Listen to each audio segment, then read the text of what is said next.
Greetings, students, and welcome to this special edition of The Professor Travel Domestic Edition. I am your host, The Professor Travel, coming to you from Orange County, California. This is the website, the vlog, and the podcast that you come to in order to learn more about different travel destinations. This is where you come as a community in order to discuss them. Hopefully, this will inspire you to travel more and ultimately to enjoy life more. Now, you can find me on a variety of different social media platforms, including but not exclusive to my website, which is at theprofessortravel.com. On YouTube, on Facebook, and now on TikTok, you can find me at The Professor Travel. If you're an Instagrammer, you can find me there at the_professor_travel. If you're a Twitter, then you can find me on Twitter at theprofessortr1. And then if you're a blogger, you can find me on Blogspot at theprofessortravel.blogspot.com. Today, I am welcoming a returning professor to me. Mame Templeton is out of Washington, D.C. How you doing, Mame? I'm doing really well. Awesome. When last we spoke, we talked, I think it was about South America, if I'm remembering correctly. Argentina/Brazil, yeah. Awesome. And unfortunately, that was before COVID hit, and now we're all stuck in our houses. And so, Right. so one of the things I'm trying to do is educate the students that I have on different U.S. states and different territories. And you live in and around the area of Washington, D.C. Is that correct? That's correct, and it's a fabulous place to live. Awesome. Now, for my students who had not had an opportunity to see your previous video, can you maybe share a little bit about your background, maybe a little bit about your education or places that you traveled to? Well, let's see. I have a bachelor's degree in communications, and prior to the current job I have, I did a lot of travel on my own. Spent a month in Kenya on safari back in the 80s, and lived in Europe for a while in Paris. And while I was there, hitchhiked around all over the place, and then and I've always traveled on my own, but the last few years I've had a job that sends me on a lot of international travel. In fact, we had about 8 trips, including Iraq and Kuwait and Saudi Arabia and Tanzania, um, a couple of countries in South America, Thailand. We had all these trips planned for the first 6 months of 2020. And that went out the window. So now we do our training, instead of going in person, we do it online, which is not nearly as fun, not nearly as effective, not nearly as interesting, but whatever. Yeah, So it gets the stuff done that needs to happen. So yeah, yeah. But I've done a lot of travel. I like to travel, and I've done a lot of it. excellent. So let's talk a little bit about where you're at. So Washington, D.C., at least not as of this moment of recording, is a state. Talk to me a little bit about what you know about the history of your area that you're in. Well, we only have a couple of minutes, so we can't go into the whole history. But you might know, and your viewers, readers, whatever, might know that if they're Hamilton fans, that the room where it happened, that is one of my favorite songs from the musical, and that is all about the deal that Alexander Hamilton made with Madison and Jefferson, wherein Hamilton got his debt plan and his banking plan in exchange for putting the U.S. Capitol in Virginia, which what this area was back then. So it was a 10-mile square area designated as the nation's capital. Now that has been altered some. Some land was ceded back to Virginia. So the remaining land had been taken from what used to be Maryland. And so it's got a kind of it was a square, but now your little graphic there shows parts of it still are square, Eastern Avenue, Western Avenue, etc. But the border follows the lines of the river. So anyway, it's been the capital since 1790, and for most of that time, it was pretty much a backwater, a sleepy backwater that nobody paid much attention to. But in recent years, it's become a real cosmopolitan place. Now, back in the there's always been a large African American population, and it's, even though the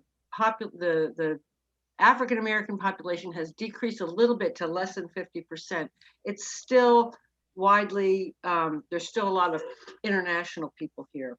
It's quite a mix. It's incredibly diverse, and it's becoming more gentrified, which is good and bad depending on what you're looking at.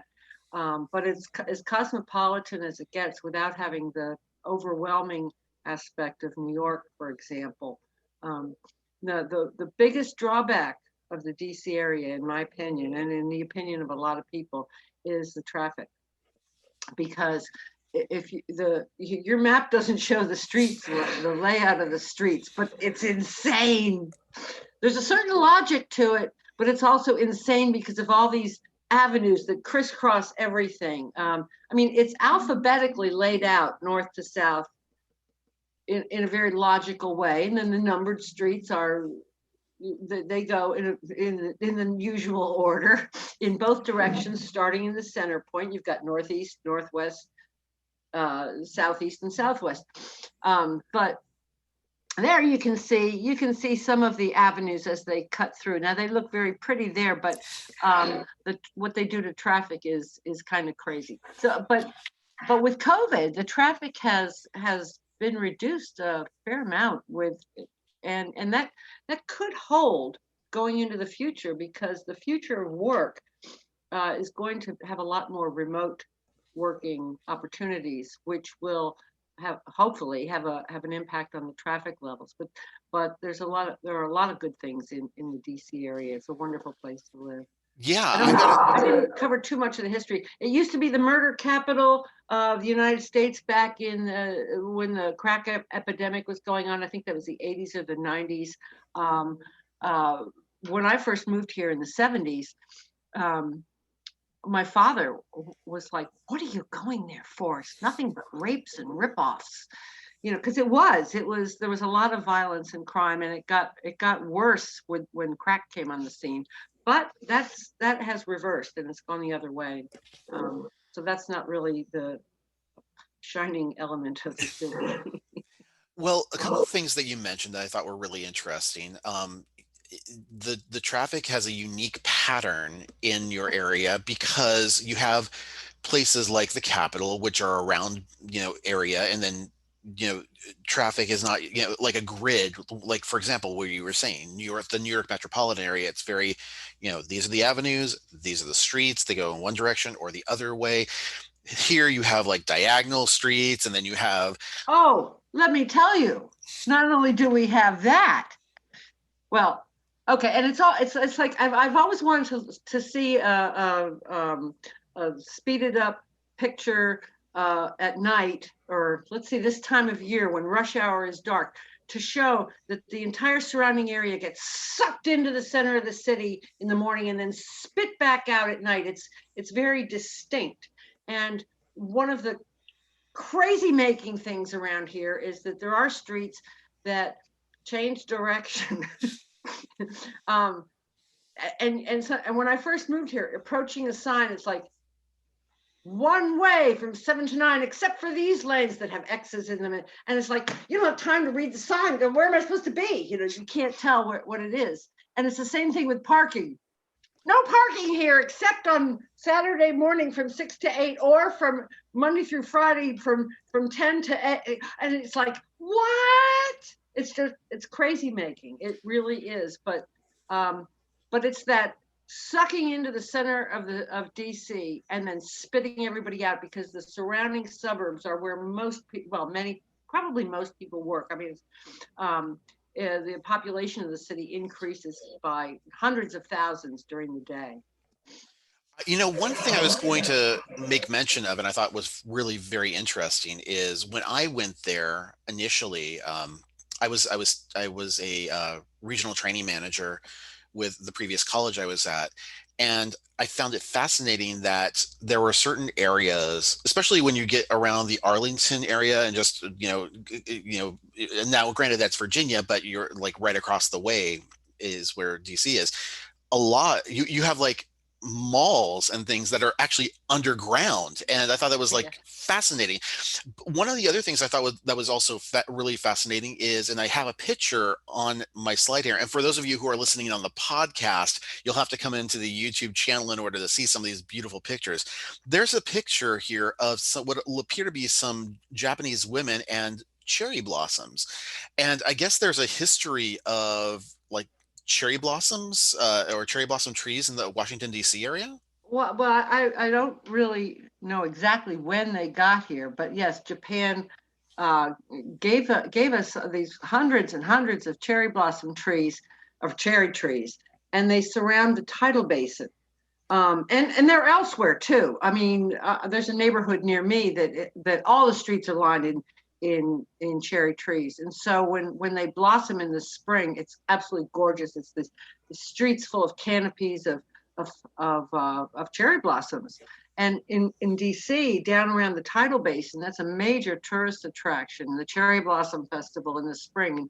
And it varies on when it is because you never know when they're going to blossom. And you have experts gauging the sap in the trees and the look of this and the forecast and, trying to figure out when it's going to be. And sometimes they get it right and sometimes they don't. And by the way, real quick, I'm not going to tell the story, but the mall you're talking about over in Virginia, the Crystal City Underground, that underground plays into my story of when I met O.J. Simpson. And I'm not going to tell the story, but I woke up in the Crystal City Underground.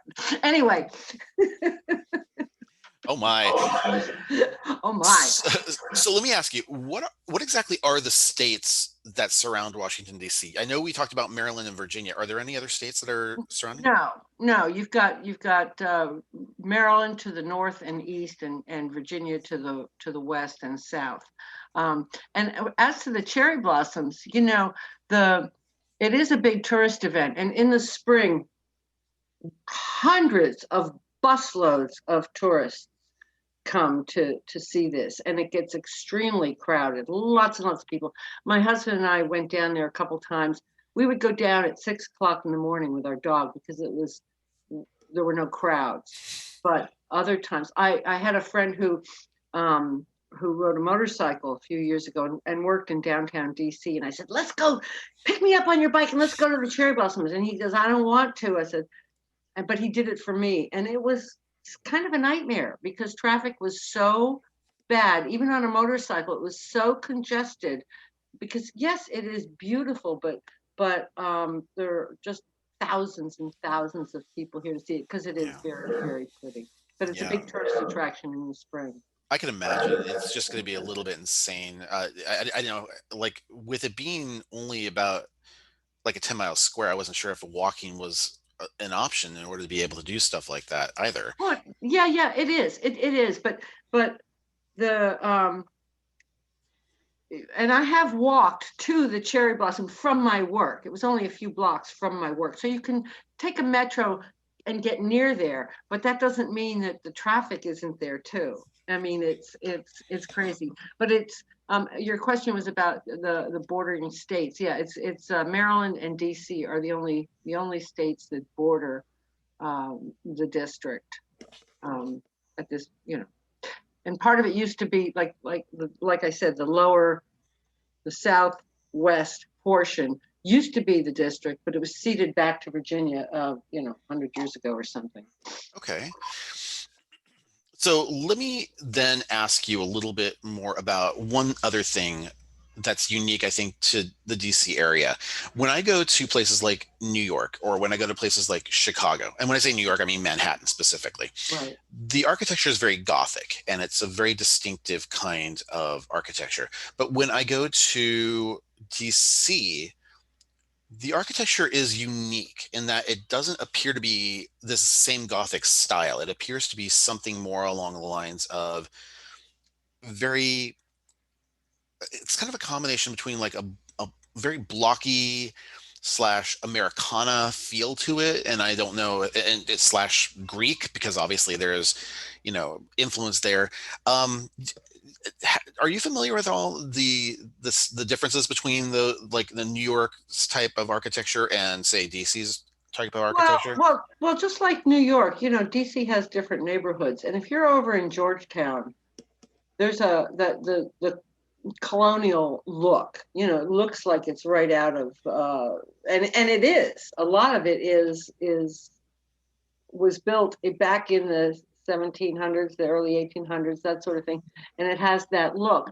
As far as a big chunk of DC, right in the center, is the National Mall, Mhm. not to be confused with shopping malls. In fact, you're looking at it. The picture that you've got right here now, that is the National Mall, starting with the Capitol down to the Washington Monument, and that whole area is uh, museums, government buildings, that sort of thing. And periodically they get refurbished, but they were built at different times, and in different styles, I think. And currently, what's going on in DC, there has been a lot of renovation, and a lot of the office buildings are glass, you know, the current look of glass, but all through DC, there's different styles depending on the neighborhood that you're in. I mean, Upper Northwest, these are fancy homes, you know, very fancy homes. I don't even know what style you'd call them. But for the average tourist, they're probably going to be concentrated on the mall area. What we're looking at here, the Capitol to the Washington Monument, and what isn't shown on this picture here are all the nooks and crannies that have statues and interesting spots and sites and parks and monuments and the smaller things other than the iconic ones of the Washington Monument and the Capitol. There's a statue of Albert Einstein down near the, God, is it the Academy of Sciences? I can't remember what, but he's seated, and there's a spot on the ground that if you speak, your voice sounds different. I can't even. Anyway, what I'm saying is that there are a lot of interesting things within this picture, things that we'll never have the time to talk about because it's an extremely interesting. And I know when I first moved to Washington, I was so impressed at how well done everything was. I mean, everything just seemed to be so well done. And I can't say that applies to everything in Washington, but there's an awful lot that's especially when it comes to museums and even the Capitol and the government buildings, they're very interesting in and of themselves. Agreed. I had a wonderful time. I actually had lived in Maryland for just a little while. I lived in Columbia, Maryland, which is about 20 miles south of DC. And so, No, no, or north, I'm sorry, north yeah. of DC. And so we ended up going down south. And I remember, going into the area, you were right, the traffic was just horrendous. But we went to the Smithsonian Air and Space Museum while we were down there, which was fantastic. And we went into Congress. And one of the things they show you, and for my students that are out there, I think it's a great opportunity to look at each individual building there. They're all unique attractions to themselves, and there's huge history in there. When we went to Congress, one of the areas that I thought was really interesting within that building alone was an area that is built in such a way that if you are on one side of the room, and this is a huge room, this is like 100, maybe 200 feet across, you can whisper something and they'll hear you on the other side of the room. This is a place where John Adams would feign being asleep, and his compatriots on the other side of the room would talk about strategy and tactics, and he would overhear this, and he would not flinch on anything, and then he'd know exactly what they were doing. He So was his own spy. exactly, it's kind of crazy like that. So we could talk about this forever, but we need to move along. Let's talk about the weather, though. You got a massive river that's right in your area that sometimes is a little bit it floods a little bit, if we're going to be honest. Uh, Well, okay, there've been a couple. Yes, it is a massive river, and a lot of people drown in it. And I couldn't understand how all these people could drown in the river. It's like, don't they? What are people who don't know how to swim going to the river? In any case, it was finally illustrated to me. The Washington Post had a great graphic on why so many people drown in this river. And it's what goes on underneath the surface you're not even aware of. There's these circular currents that it's not circular going down river, it's circular underneath, and people get trapped in it and can't come up, which is really interesting. One of the most one of the most salient moments in my time in Washington that I can remember. I'm gonna get choked up. Okay. Was when the Air Florida flight crashed into the 14th Street Bridge, and a guy named Lenny Skutnik dived into that frozen river to save that woman. Oh, see, it still does it to me. I can't even believe he did. It was on TV. There was a blizzard. It was ice and snow, and this guy jumped into the river to save this woman who was floundering and was about to go under. It was incredible, incredible. His name was Lenny Skutnik. Anyway, God, I can't. You be okay? Yeah. No, I can't talk. I shouldn't have brought it up because I can't talk about that without choking up. I was blown away at the time, and I continue to be blown away. Anyway, yeah. So we've got this major river. It belongs to Maryland. The river belongs to Maryland. That was the deal back in the day when they were laying out the borders of everything. But I also managed to, we have a lot of nature in this area, and there's something called Great Falls, and it's this place where the river it drops like hundreds of feet over the falls, and there are trails that you can hike along. So it's when you talk about the city, it's not just streets, buildings, museums, government, and cars. There's also a lot of nature and trails and traffic and things like that. As to the weather has everything here. I mean, I often think I want to move, but I don't want to move north because I can't stand cold, and I don't want to move south because I can't stand heat. So we get a shorter winter than points north, and we get a shorter summer than points south. The summers are hell. They are absolute hell. The humidity is enough to. I've lived in Florida in the summer, and it's got nothing on Washington's summer. Washington's summer is awful. So there are some extremes, but we also have May and October when we have nice weather. And actually, now we've got November. It's going to be 70 degrees today, which is bad from a climate change perspective, but there's still a lot of green. Not all the leaves have fallen. Yeah, the weather is better than in many places. I have a friend who says he was living out in Arizona, and they were having like 120 degrees, and I was like, "What are you doing living there?" And he says, "Well, the way I look at it, no matter where you live, you're going to have so many months of hell in some way, and I'm taking mine in heat." I remember living in Arizona, myself and my husband Kevin. We had a great time living there. It comes because we don't get the humidity in a place like Arizona. It's one of Yes. those things where you have a canopy, you could just go into the canopy, and all of a sudden the temperature drops 20 degrees, and you're like, oh, okay, well this is actually survivable. I don't have a problem with this. And everywhere has air conditioning, so that's not a problem either. I didn't know you lived in Arizona. Whereabouts? We were in Phoenix actually. We Oh, okay. we were just actually, let me rephrase that. We worked in Phoenix, but we were just below there in a little town, not to be confused with the county. The town was called Maricopa, which is in Pinell County.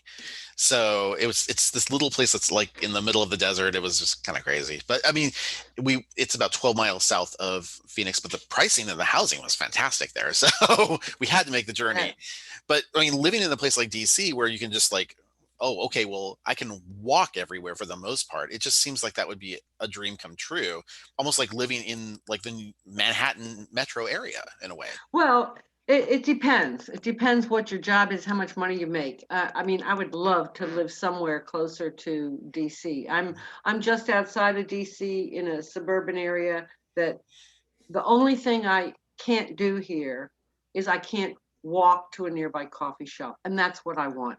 But I have the woods with all the wildlife and the getaway and safety and security and all those things.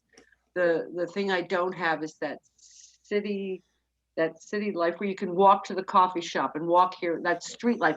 I that costs money to live in downtown, and especially if you have, I don't know, if you have kids and you need a bigger place, and or whatever. There are a lot of reasons that would price you out of living in DC space. Mhm. If you want to live in a tiny place and spend half of your money doing it, fine. That's one thing. But I can't do that. I've got four animals, and I would need a bigger place, and I would need a yard, and I've got that. So here I am. But anyway. Well, let's talk about what you're familiar with in terms of the culture of the DC area. Starting, of course, with the religion. Now, this is got, I mean, just like New York, this is a melting pot for various different religions, but there's obviously like cathedrals in, or at least there is a major cathedral that's in DC itself. The Um, National Cathedral, yeah. mhm, In fact, absolutely. I was there, I guess this past fall. They did around Christmas time, I think they did it's really interesting. It was like it was inside, but it was also outside. Uh, a light show with this odd group of musicians, including a didgeridoo, and it was like new age music, and they let everybody in. Everybody's sitting on the floor, and it was something I didn't expect from the National Cathedral, but it was fantastic. But that's where they hold the National Prayer Breakfasts, which is another topic. But yeah, it's a cathedral replete with gargoyles and everything. Very gothic looking from what I've seen. But the one thing that I was actually really surprised about seeing in DC is, like you alluded to, was all the artwork. There's a lot of it that is distinctively Americana, but there is also tons of history and tons of museums there. And the Smithsonian itself has what, like 10 or more museums or something to that extent. At least, yeah, yeah. And when actually the cruise I met you on, when Mhm. we ended up in Russia. Yeah. Um, Part of why I chose that cruise, I had read a book on who killed Rasputin, Mhm. and I wanted to see that place, and did Oh, on that our you trip. you were at the Yusupov Palace, right? Yusupov Palace, exactly, Yeah. yes. And because I wanted to see that room. But when I also, when I got back, I found out that the Marie Antoinette's earrings that were retrieved from the when the Tsar was murdered are in the Smithsonian. So I went down there to see that. Hmm. See the Hope Diamond and Marie Antoinette's earrings that were retrieved from the Tsar, and all kinds of stuff like that. There are interesting things all over the place. But there's the Natural History Museum. That's where the kids see the dinosaurs and the whales and all that. There's Air and uh, Space. Air and Space Museum. There's the National Gallery of Art, which I adore. The Museum of Technology, which is, I think that used to be called something else. The African American Museum, the American Indian Museum. There's just there are tons of them, and even some that aren't related to the Corcoran. There was the museum. I think it closed. That's sad because that was a fantastic place. And the Corcoran Art Gallery and the Renwick Gallery, which is about a block from where I work. I went to I used to go to the Renwick just because you could do it on your lunch. Just walk down the street. It's a 5-minute walk. You're right there, practically on the White House grounds. And then there's the National Portrait Gallery. I think that might be part of the museum of the Smithsonian. But there's no shortage of things to see. They're really interesting. And it really does depend on the person's taste because, if a person's going on vacation, they can go. I mean, I've explained this in a number of my videos. People can go on a cruise and party and have fun. But if you're more about history, if you're more about memorials, that's another thing too. There's a certain reverence to certain things. And there's some, Arlington National Cemetery is right. Yeah. absolutely, seeing the Vietnam War Memorial or going to, Oh, oh, yeah. that's like one of the most moving. memorials ever, I think, Yeah, in my opinion. It's unlike any of the others. We lost that war. We lost so many people, and it is not the white marble standing. It is the black granite gash in the ground. It's just with all the names. It's an incredibly moving memorial. absolutely. And it's just it's a stunning. We could spend days, I think, talking about the history and the art and everything that is there. Even the White House itself is a museum. It's got art and it's got sculptures and it has certain things that it has galleries within that are interchanged, and certain artwork is And brought in and and it out. has ghosts. It has ghosts. Yes. They've been testified to by Bush's children and various first ladies, and I don't think the presidents themselves would come out and say, "Oh yes, it's haunted by so and so," But the first ladies and the kids, they're free to tell the truth. Now, in terms of the language of the area, with a lot of states, you have English as being the predominant language. But in DC, while yes, there is a lot of English spoken, it's a proverbial melting pot because you have a lot of embassies and you have a lot of different places that are foreign nationals that come in. So, would you say that English is the primary language there, or would you say it's Oh, a contributing absolutely. language? English is the primary language, Okay. but you have a lot of Spanish speakers, you have a lot of French speakers, you have speakers of just about every language, a lot of Vietnamese and Chinese and um, a lot of things around here. When you go, they'll have translators in like 6 different languages. Um, and but for sure, English is the most important or the most predominantly spoken language. And I work at the World Bank. There is somebody from everywhere there. And so I hear languages all the time that sometimes I recognize what it is and sometimes I don't. Well, often I don't. It's not it's not French and Spanish. Well, no, I can recognize Russian and I couldn't tell Chinese from Japanese from Korean. I just couldn't because it's so foreign to my ears. But but you'll find all the languages everywhere. I mean, but yes, English is the main language, of course.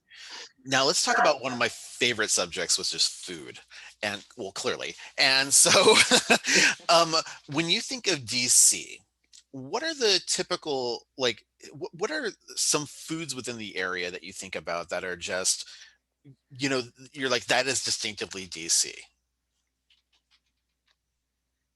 Scott, this is a sad thing for me to say, but I have seen the reality of the prediction that you need to do the prediction from the 70s.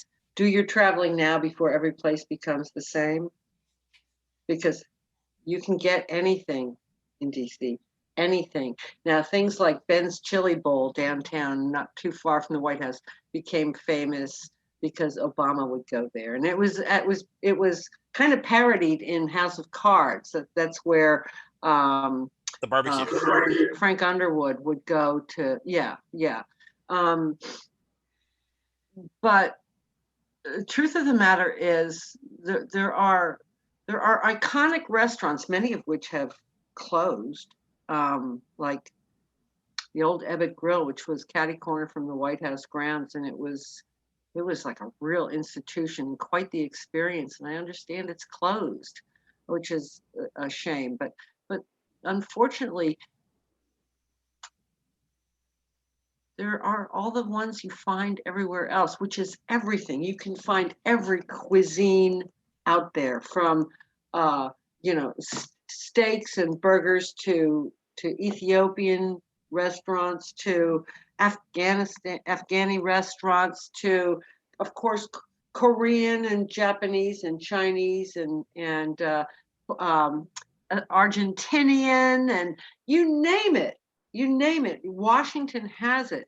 But what I would really be hard pressed to say what a typical DC, like you might have lobster rolls in Maine and Chicago deep dish pizza and or things like blue that. or blue crab in Maryland. Blue crab in Maryland, but I don't even know what you would what would signify typically DC, because in my experience, we have everything. It's just the distinctiveness of all the food that you have there, though. It's Well, such a melting pot, quite literally. it is, it really is. It really is. I mean, you can go down to the waterfront and get fresh caught seafood right out of the Chesapeake Bay. It's where you can get some crab cakes and oysters and things like that. Um, but you can, but as far as the city and the restaurants that are in it, you'll find fine French dining. You'll find food trucks. You find everything in between. And I'd be hard pressed to. I'm probably gonna kick myself for not thinking. Oh, why didn't I think of that?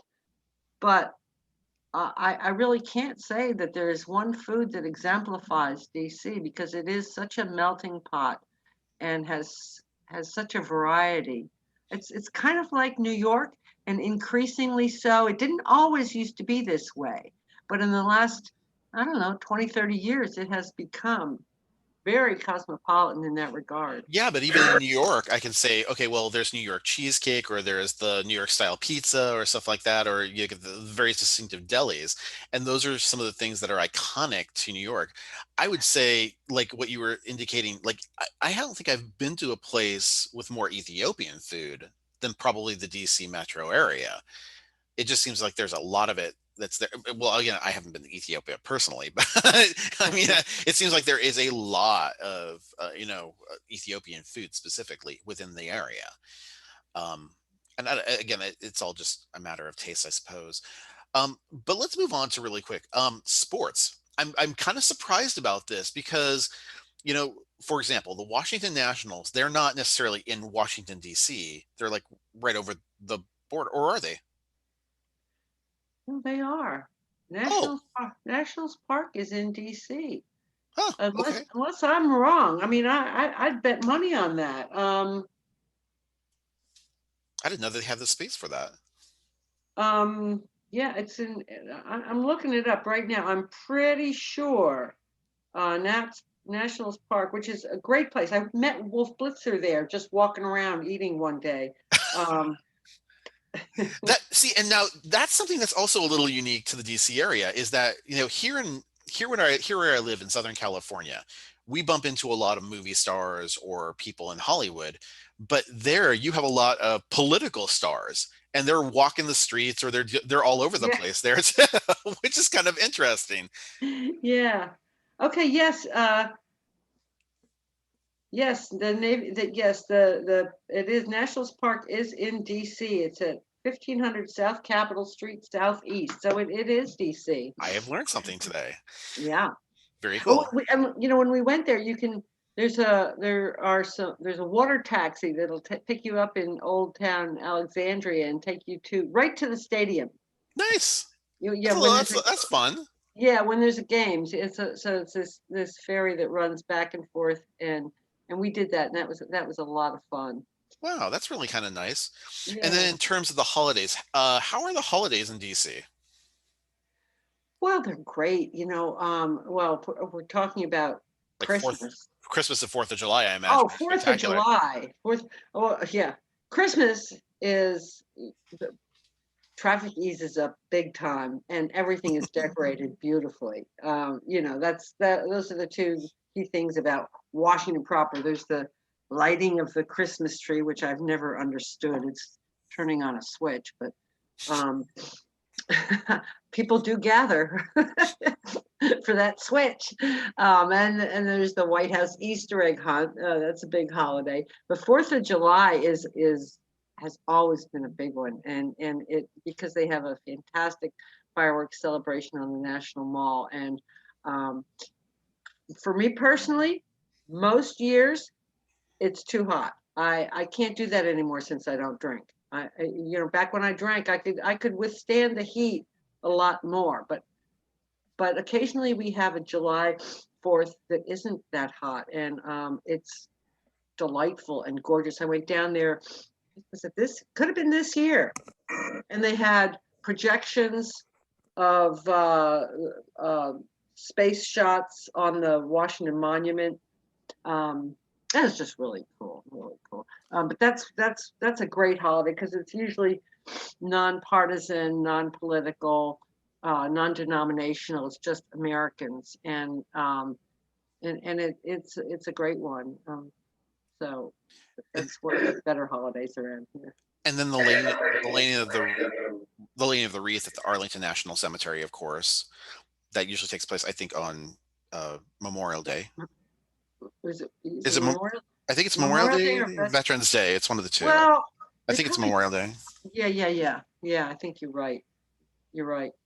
Trying to think what other holidays in DC. I mean, I'm trying to think of what is distinctive about DC, and It's the just the 4th of July. flair specifically, but Yeah, it's the pomp and circumstance that are associated with each of these holidays. they do it up big here for the 4th of July, for example, Oh yeah. and of course the the the lights at Christmas time. That's really beautiful to see. A lot of businesses uh, on some of the larger avenues really light up the trees, with little sparkly lights and everything. It can be just gorgeous. But I think you can probably say that about any place, but it is beautiful in the area. Now let's jump over to the population center. Like, how big is the population of the area of Washington, D.C.? Like, how many people actually live there? Do you know? That live in DC is about 700,000, I think. Okay. That might be a little more than that, but it's about 700,000 So just within. it's quite literally in that small, tiny little area. It's about the size of the entire population of Montana. So, Or Vermont. or Vermont. It's Yeah. actually a little bigger than the population of Vermont. Yeah, exactly. And I think you guys have, you guys have talked about statehood for quite some time over in that area. They've been boundarying that about for quite some time. Yeah, and I'm of mixed mind about it. I know it's the PC thing to say, yes, we want it to be a state, but for me personally, I'm not, I don't understand enough about the ramifications. I do think that the federal government should keep their hands off the DC laws. That much I do believe. As far as voting rights go, they don't have representation in Congress. They have one representative, but she's non-voting. So it's like, come on.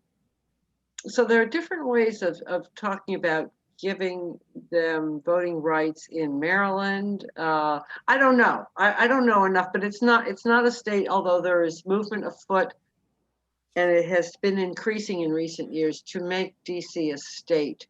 I mean, 10 miles square as a separate state, I don't know how I feel about that, but there is a movement afoot, and I don't know what's going to come of it. Don't Okay. know. Now, as we look though at this population map that's on the screen right now, it looks as though the southern area is very population heavy. Is that where most of the people live, or is that where most of the No, businesses are? that's no. That's what that is is density. Now, when you look up in those yellow areas, Mhm. those are wealthy areas. Their houses take up more space, so there are fewer people per square foot, Okay. square mile, whatever. Well, square whatever. There are fewer people, as opposed to more crowded housing in the Southwest. So Got it. that's what that's about. But back up, go back one. Look at that big green area down the middle. Yeah. That's Rock Creek Park, for the most part. Not all, but it's this gigantic swath that cuts right through the center of DC.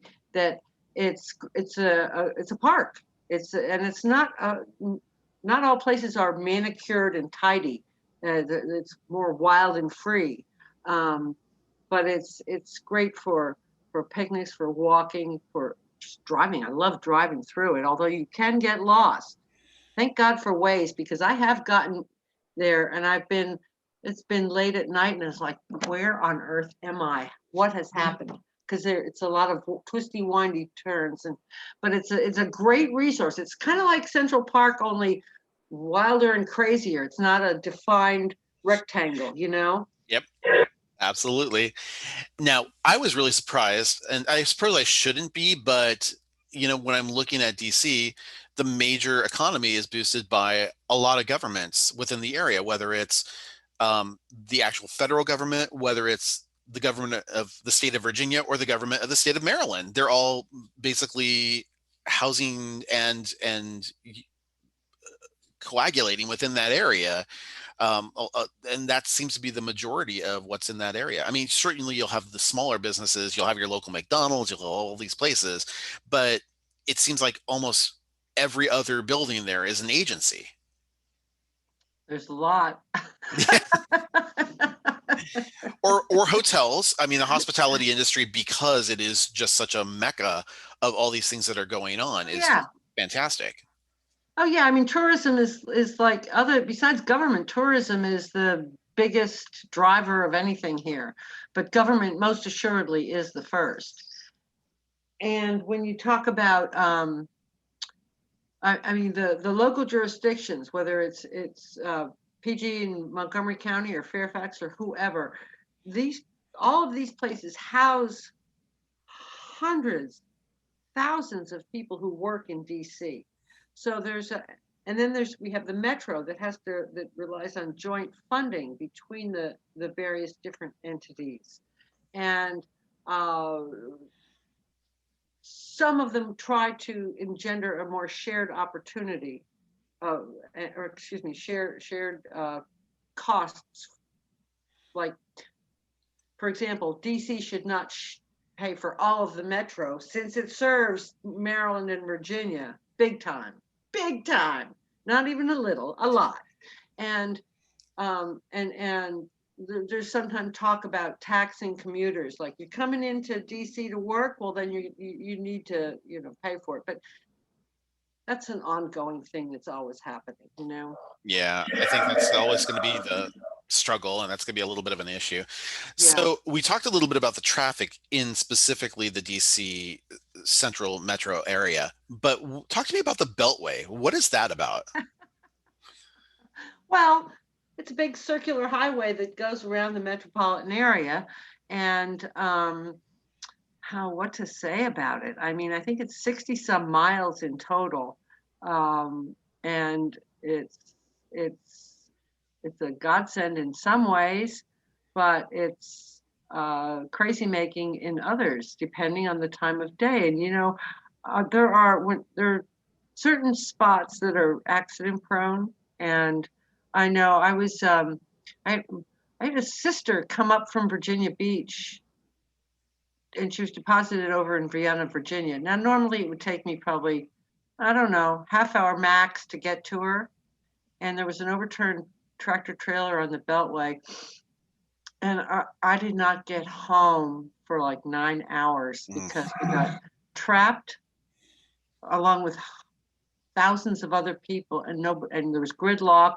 I mean, I actually drove across the median strip to get to the other side of the highway to try and find another way to get her. I could have driven to Virginia Beach and back by the time it took me to get across the river. So there are monumental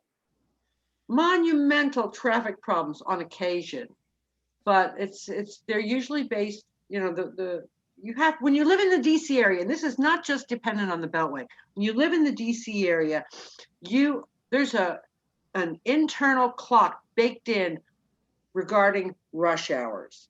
Certain places, certain directions you don't want to go during rush hour. If you have to, oh God, sometimes you have to. But if you can avoid it, you wait till rush hour is over, or you go before rush hour. It's like places that you can't go at certain times of day just because you don't have the time to put in with the heavy traffic and waiting on the road. So it's baked into the mindset around here that you don't go certain places at certain times because of rush hour. That makes sense. You One of know, the things I'm really impressed though about the DC area is, as you may mention, the metro. You have oh, this of course. phenomenal underground, system, subway system that's fantastic. You also have stuff above ground, but I mean, it just, like you were saying, there's so much transportation availability within the area between trains, water taxis, like you were making mention that also there. There's just so much around the general area. So if you don't want to drive with a car, there are other options. Right, right. And of course, we have the ubiquitous scooters, bikes, that sort of thing. Segways. Yes, yes, yes. Everything. But yeah, and I want to say this. My daughter lives in Vermont, and would love if I moved there. But as I get older and think about where I want to be, one of the things that has become apparent to me as a reason to stay in the DC area is that you we have three international airports. We have Reagan National Airport, Dulles, and BWI, Baltimore Washington International. We have a train station that you can get to New York or Philly and other places too. You can go south, you can go west.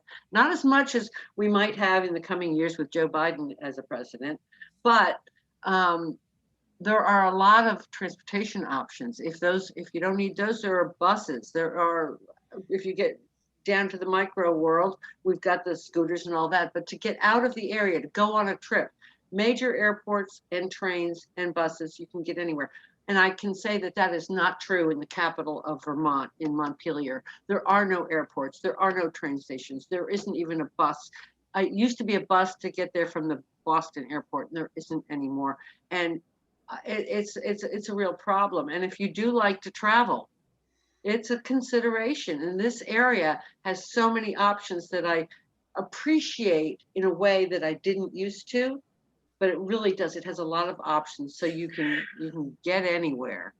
I think it also depends on whether you are the type of person who likes to be in the middle of nowhere and away from technology and stuff like that, or if you're like myself, I'm a city slicker. I love the city. Going and, like when we were in St. Petersburg, that was my kind of town. Paris, another place, my kind of town. I used to live in Jersey City. That was another one that was right across from Manhattan. Very easy access. The Greater Phoenix metro area. I've been living in either suburbs or within cities for the entirety of my life, and I just, when I get out, personally, nothing, again, to my students or anybody that's watching this, I have nothing against the outdoors or anything like that. To me, I find myself being bored if I'm without for too long, and I don't like that feeling. I'm with you, Scott. I mean, I love nature. I love the woods, the beach, things like that. But as far as where to live, I have to have things of interest, you know, and this area has it, like any city. But I've determined that about myself too. It's like I do not want to live in the country, much as I love the country. Great place to visit, even for a week, maybe two. I don't know, but it's for an ongoing basis. Things happen in a metropolitan area that you're not going to find anywhere else. And I really, I a lot of times I do things and I just wish my daughter lived here with my grandkids, because it would be so enriching for them, because they're never going to. It's like the thing at the National Cathedral I was talking about. That was unbelievable. That was fantastic and so interesting and so unusual. And there's a lot of things like that in this area. Just another thing, Ruth Bader Ginsburg dies. I can go right down there and participate in the vigil. John McCain died. We paid respects to his casket as it sat in the Capitol. Things like that. Protests, marching, demonstrations, political events that happen. This is like the center of a lot of it. Yeah, And absolutely. that's, if you care, that's important, and it's exciting. It's exciting to be that close to the action. I mean, I don't know how many protests I've been to downtown. I, you know, Kavanaugh, the Kavanaugh hearings. That was another one that well, we don't need to go into all that. I'm just saying it's the center of a lot of action. Maybe not, if you're into fashion, you want to go to New York, or Paris. But if you're into any kind of political movement or cause, this is the place. This is really the place. And even the arts, the artistic scene here is to be seen, to be known, to be experienced. Yeah, absolutely. And now when we think about the government within the area, and government is the key within DC because that's really the focus of almost everything within that general area. Although there is as you said, a huge thriving art history community within that general area. Um, the federal government is within the area, and DC, surprisingly though, is a blue district. And it seems as though that's kind of shocking to a lot of people because you have a lot of um, strong political opinions within the area, whether that, and even you noted there's a very rich area of DC, but then there's a huge population center more to the south and to the east of the DC area. But it predominantly votes blue almost all the time when And you there's an know opportunity. why? Why is that?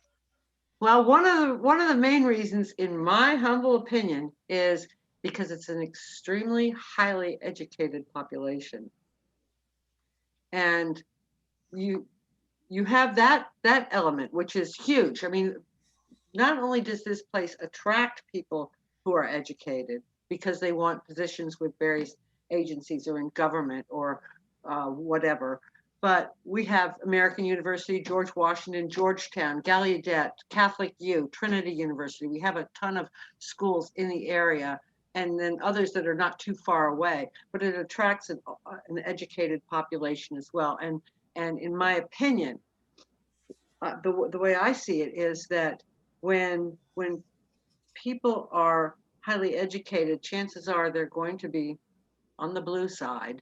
Not always, but um, but that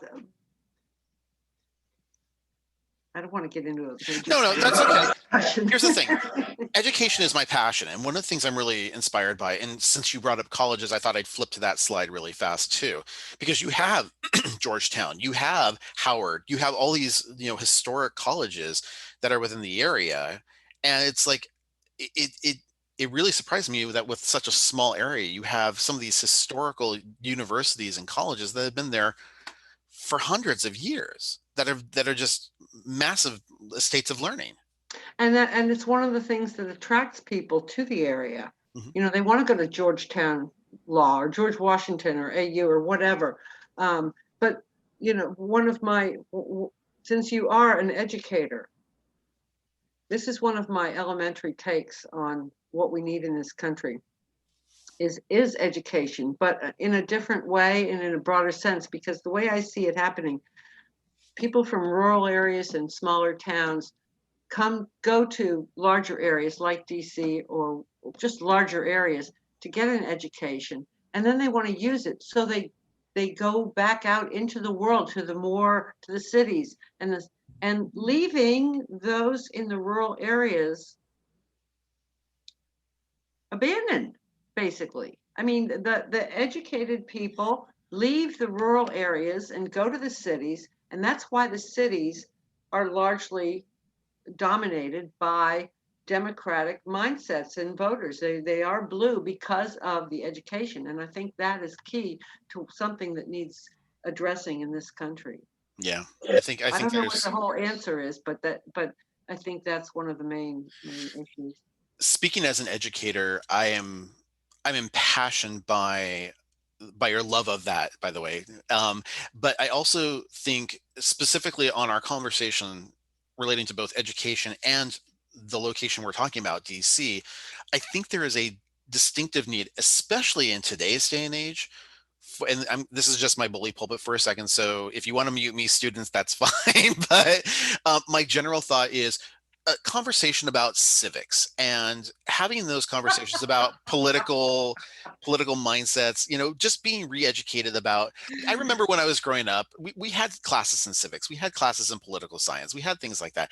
And nowadays it seems as though those are not being taught as much, or they're just not out there as frequently in the That's so funny that you would say that, because I'm trying to engage with my granddaughters more lately, and they are teenagers now. And so and it was on, okay, okay, Monday, I texted them a question: what is suffrage? And they gave me a few guesses. And I said, don't you guys have Google? And they're like, well, I didn't want to cheat. So anyway, we talked about suffrage. And then for Tuesday, I was working the polls here in Maryland. And I sent them a question in the morning. What is civics and why do we teach it? Mhm. Because we don't anymore, Scott. And because I am civic minded and an activist to whatever extent that I am, so is my daughter to whatever extent she is. But I want that engendered. We come from a long line of college educated women, 6 generations of college educated women, if those kids go to college, and I want them to. Um, and I think that you're absolutely right that civics is not taught. When did that happen? And also, while we're on the topic, the draft. I don't know that the draft as it existed should be revived, but I think 2 years of service in some way, doesn't have to be military, 2 years of service in some regard as a civic responsibility, you know, but that that's right in line with civics and what is important to be teaching the next generation. But that's why we had the foundation of the Peace Corps, as well as the other alternatives, so that way if you had a personal obligation against, or you felt as though you wouldn't be able to go Conscientious to, objectors. they had options. You could either Right, do Peace Corps, you could do Conservation Corps. I mean, there's a lot of different things that one could do in order to be able to prove prove value to society and be able right, to right. give back in a way. So let's really quickly jump into safety and security, because I'm really surprised. Now, you had made mention initially that DC used to be the murder capital of, the at least the country, for at least at one point or another. And I'm really surprised at how I'm wondering if it's because of the political mindset that's there, and obviously we're seeing it right now, where you see a lot of people against each other in the conflicts. But there's been, both foreign and domestic terrorism threats aplenty for the greater DC metro area. And that could be because, of course, it is the heart of the country, and just becomes a bigger target. But there's a variety of different challenges that come there. But it's not necessarily, but again, when I visited to DC myself, I didn't feel unsafe at any time. I didn't feel like I was being threatened at any time.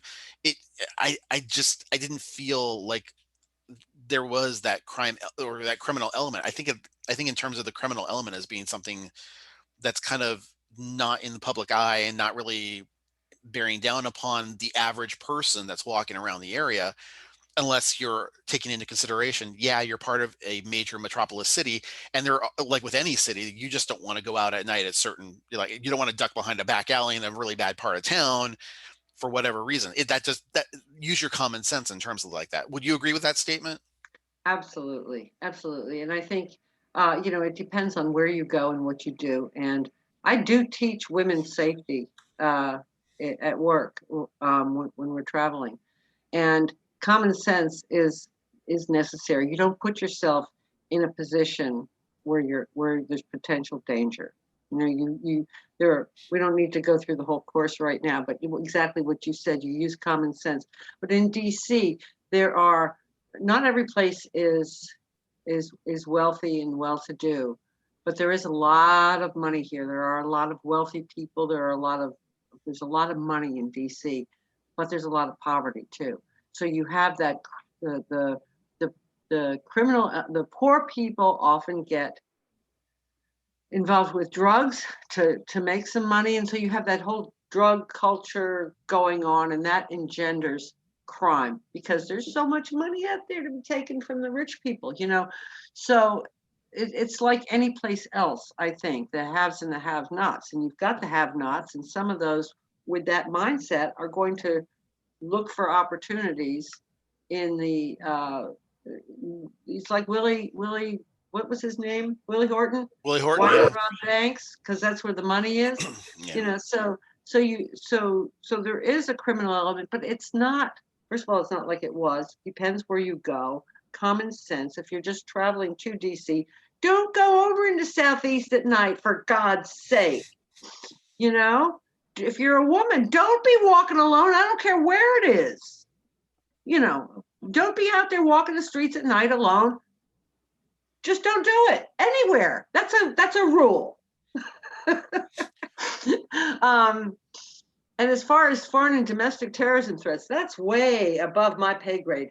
Those, you know, the FBI, the CIA, the NSA, all of them, they are involved in protecting us against that. And you know that there are many plots foiled. And what about that whack job last year, 2 years ago, who a couple years ago that went in with a gun to the pizza place on 14th Street because Heard about like some kind of a conspiracy free theory the about, children, yeah, to free the whatever. children that Hillary was eating in the basement or something insane. But he showed up with real guns and a real intent. I mean, so somebody gets crazy, and there was that guy. He was found with automatic rifles and a truck full of weapons.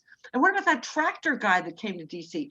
It will attract nut jobs, thinking that they can. I'll take care of this. I'll get the president, or I'll do this or whatever.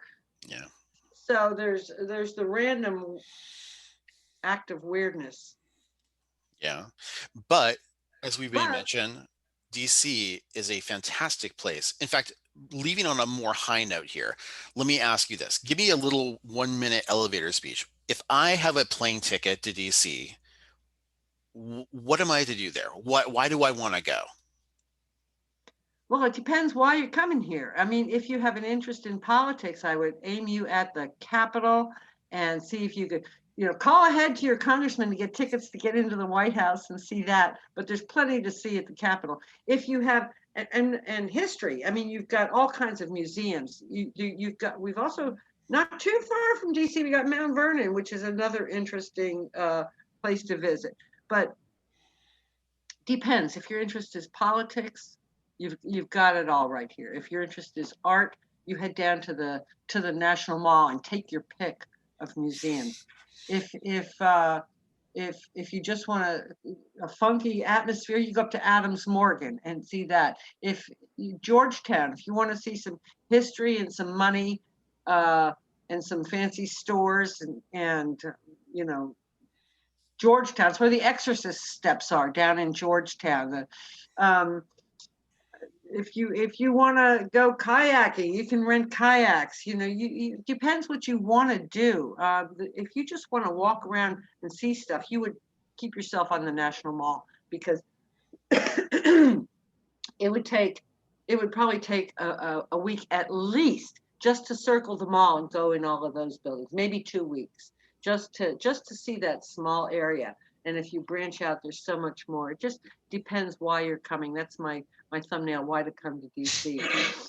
Then again, Well, there's March. Like the Women's March. We had 1 million of us in the street. That was a reason to come to DC. well, Mame, I really appreciate you taking the time to speak to myself and my students today. Thank you so much for all you do. It really meant a lot to me. Oh, thank you, Scott. Thank you for what you do. This is really cool, and it's so good to see you. Yeah, absolutely. We'll have to do this again sometime soon, especially if you like this and and we love when you travel and we can hear more about the places that you go. So thank you so much again. Well, I took a trip to Richmond a couple months back, which was a big, pleasant surprise. And I may be going back. So if you consider Richmond, I might be able to talk about that, but I don't live there.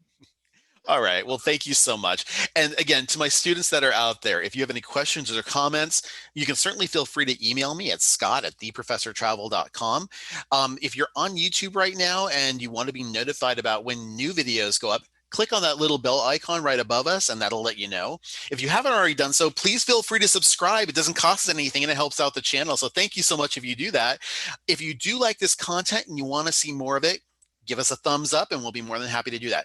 But for my students that are on the podcasts, again, please feel free to rate us and review us. We really appreciate all the feedback. So until next time, My name is Scott. I am the Professor Travel. Make every day a travel adventure. Take care, everybody. Bye bye now.